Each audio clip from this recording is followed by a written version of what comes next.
আসসালামু আলাইকুম রহমতুল্লাহি ওয়া বারাকাতুহু। প্রিয় দেশবাসীরা, আমরা কিন্তু প্রায় বলে থাকি যে নামাজে আসবো। যখনই নামাজে মানুষকে ডাকা হয়, দুনিয়ার বাহানা দেয়। আমার কাপড় ধোয়া নাই, শরীর পাক নাই, মুখে পেশাব করে পানি নেই।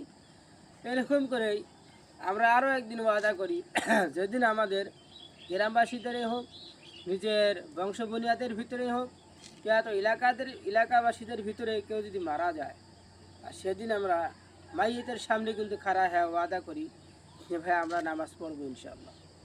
কিন্তু সেই দিনেই সেই জানাজারের পরেই দেখা যায় আমাদের মসজিদে মানুষ নাই। মহতরম দোস্ত বুজুর্গ, সময় মতো কত সময় এমনও হয় যে আমাদের মসজিদে সময় মতো আজানটাও পায় না। ভাই আমরা মুসলিম এলাকার মানুষ, আমরা মুসলমান মানুষ, আমরা শরীয়ত অনুযায়ী চলার মানুষ।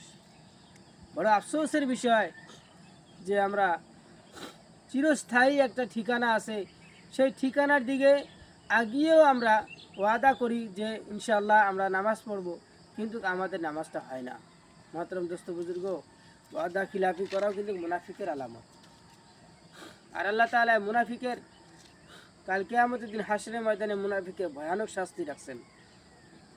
মহতরম দোস্ত বুজুর্গ, আমরা মুসলমানের ঘরে জন্ম নিয়েও জাহান্নামের কথা আমাদের মনে পড়ে না।